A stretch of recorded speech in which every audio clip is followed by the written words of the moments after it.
क्या कहेंगे जिस तरीके से आज फिर से 7 दिन की मोहलत सरकार को मिल गई है? क्या हिंदू पक्ष बाहर नारा लगाते हुए निकला, जीत हमारी हो चुकी है? नहीं, 7 दिन की मोहलत तो एक नैरेटिव गलत जो है चलाया जा रहा है। 7 दिन का टाइम रिप्लाई देने का दिया गया है कि ये जो पिटीशन है इस पे 7 दिन का आप जो है रिप्लाई दें, जिसे काउंटर एफिडेविट कहते हैं। और फिर उसके जब वो काउंटर एफिडेविट का भी फिर हम जवाब देते हैं, उसे रिजाइंडर कहते हैं, उसके लिए हमें 5 दिन का टाइम मिला है।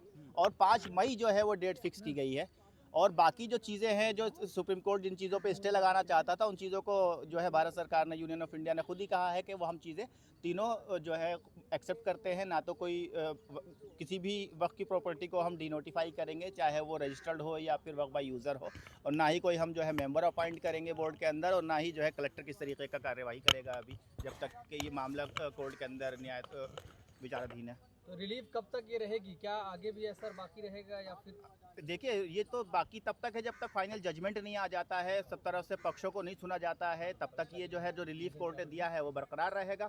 और अब ये कोर्ट, यही चीफ जस्टिस साहब रिटायर होने वाले हैं, अब यही अपने टेन्योर में फैसला देकर जाएंगे, या फिर अगला जो है बेंच बैठेगी दूसरी, वहाँ फैसला होगा। ये तो अब डिसाइड करता है कि कोर्ट किसकी सुनवाई किस तरीके से चलती है। लेकिन अमित शाह जी कह रहे हैं तो कानून पास हो गया, पार्लियामेंट से मानना तो पड़ेगा ही आप लोगों को। नहीं, उसी के लिए तो ये संविधान ने जो है बनाया है उच्चतम न्यायालय। सुप्रीम कोर्ट का गठन ही इसलिए हुआ है कि कोई मेजोरिटेरियन सरकार आके कोई किसी भी तरीके का काला बिल जो है, काला कानून जो है वो पास ना कर पाए। ऐसा ना हो कि जो लोगों के अधिकार हैं, जो बेसिक स्ट्रक्चर है संविधान का, वो कोई भी मेजोरिटी की सरकार जो है चेंज नहीं कर सकती। अगर ऐसा करेगी तो सुप्रीम कोर्ट का ये दायित्व है, ये ड्यूटी है कि वो ऐसे कानूनों को फ़ौरन रद्द करे। और सुप्रीम कोर्ट ने इस कानून में भी देखते ही ये पा लिया कि इसमें भी गड़बड़ है और ये कानून जो है संविधान के पैमाने पे खरा नहीं उतरता है। तो इसीलिए जो है सुप्रीम कोर्ट ने कहा है कि ये एक एक्सेप्शनल केस है। जनरली हम किसी कोर्ट कानून पे स्टे नहीं लगाते हैं, अगर लेजिस्लेचर कोई कानून पास करता है उसके ऊपर हम स्टे नहीं लगाते, लेकिन ये एक्सेप्शनल केस है, हमें मजबूरी में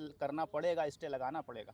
तो सरकार को सुप्रीम कोर्ट से तगड़ा झटका लगा है क्या? बिल्कुल तगड़ा झटका लगा है, संविधान की जीत हुई है और सरकार को एक बहुत तगड़ा झटका लगा। सरकार ने जिन चीज़ों को अपने कानून में बनाया और जिन चीज़ों को कानून में रखा, उन चीज़ों को आज यूनियन ऑफ इंडिया ने आके कहा कि हम ये चीज़ें नहीं अप्लाई करेंगे जब तक सुप्रीम कोर्ट फैसले को नहीं सुनता, जब तक जजमेंट फाइनल नहीं आता। तो क्या उम्मीद है कि कानून रद्द हो सकता है? नहीं, देखिए, कानून पूरा तो हमने चैलेंज ही नहीं किया था। जो कुछ चीज़ें हैं जो अच्छी हैं, जो हमें पॉजिटिव हैं, कुछ चीज़ें हैं जो संविधान के खिलाफ थी, हमने उन्हीं चीज़ों को चैलेंज किया था। और वही चीज़ें जो हैं कोर्ट जो है उसको संज्ञान में लेगा और उन्हीं चीज़ों के ऊपर बात और बहस होगी और उनको नापा जाएगा कि वो संविधान के पैमाने पर खरी हैं कि नहीं है।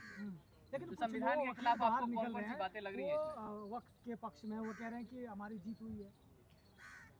नहीं, जीत किसकी हुई है ये तो पता है कि यूनियन ऑफ इंडिया ने आके तीनों चीज़ों पर अपना बैकफुट लिया है और कहा है कि हम इस कानून को इम्प्लीमेंट नहीं करेंगे। ये 3 चीज़ें जिससे सुप्रीम कोर्ट को दिक्कत है, जिन चीज़ों से सुप्रीम कोर्ट इस कानून पे स्टे लगाने जा रहा है, वो हम चीज़ें नहीं करेंगे।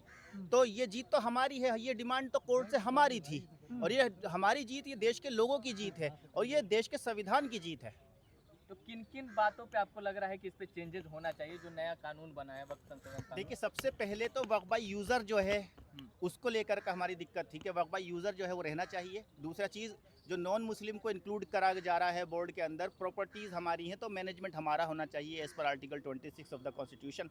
और दूसरी चीज़ रहती है कि कलेक्टर को, जो कलेक्टर एक सरकार के अधीन काम करता है, उसको आपने बोर्ड से ऊपर बना दिया, उसको इमेंस पावर दे दी कि बोर्ड के फैसलों को ओवर रूल करे। तो कलेक्टर तो जैसा सरकार कहती है वैसे करते हैं ना, जिसकी सरकार उसका कलेक्टर। जैसे आज वो चीज़ जमीन वहाँ कर लिया गया है। जी, तो अब ये सब चीज़ें जो हैं हमें इनसे दिक्कत थी, लिमिटेशन से हमें दिक्कत है कि लिमिटेशन, क्योंकि वक्त की प्रॉपर्टीज़ पे लिमिटेशन नहीं टेक्निकली अप्लाई होता। दबाव बनाना चाह रही न्यायपालिका पर डिले करके?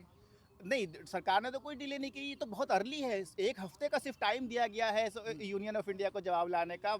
जनरली 4 हफ्ते 6 हफ्ते का टाइम दिया जाता है, ये तो बहुत ही तेज़ी के साथ है।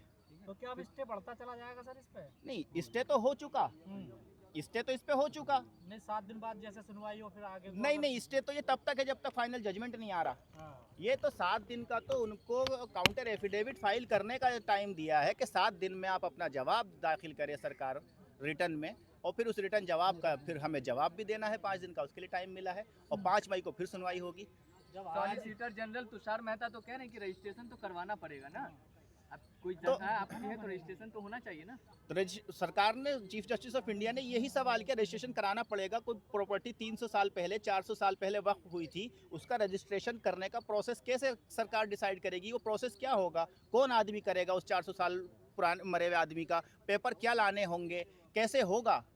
तो तो क्या चाहते हैं आप इसमें, क्या चाहते हैं, कैसे होना चाहिए? अगर रजिस्ट्रेशन प्रोसेस भी आता है तो क्या चाहते हैं? मैं एक कैसा एग्जांपल दे देता हूँ आपको। ताजमहल है, कब हाँ। बना था, किसने बनाया था?